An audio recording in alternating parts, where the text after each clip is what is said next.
know that your movement patterns can help induce flow or not induce it at all? That is one of the things that I've learned on my journey, and I work with my one-on-one clients on this.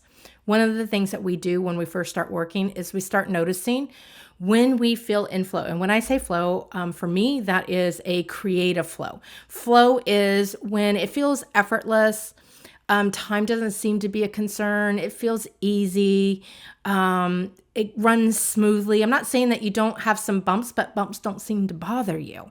And that's really what flow is.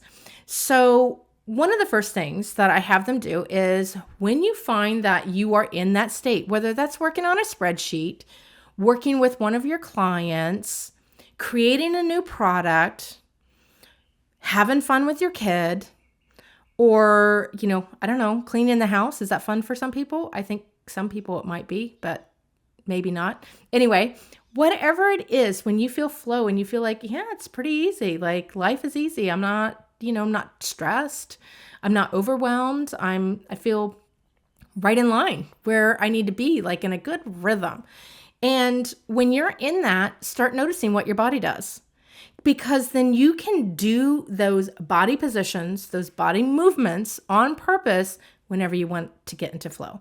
So what I would do from a creativity standpoint, because that would be what I always strive for. I'm always looking for my next level of creativity because there's always a next level. I love just continuous growth.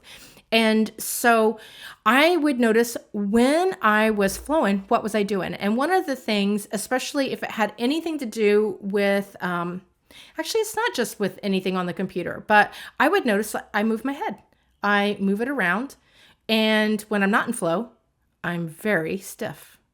One of the other things I notice is that I talk with my hands when I'm in flow. I move them about. Like I don't have a problem shifting my weight from one leg to another. I feel loose.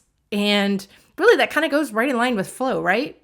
So whenever I wanted to do something that was creative. So for example, writing a post for LinkedIn, something I do every single day. A lot of times I will like, oh, you know what? I need to have loose arms, got to move around a little bit. And even though I'm typing, I don't have to be here just like this, right? I can move. I can adjust. And I purposely move my head and move my shoulders as I'm getting started because I know that helps to induce flow. Versus when I come to it and I'm like, all right, what are my ideas? What am I going to write? And I don't move.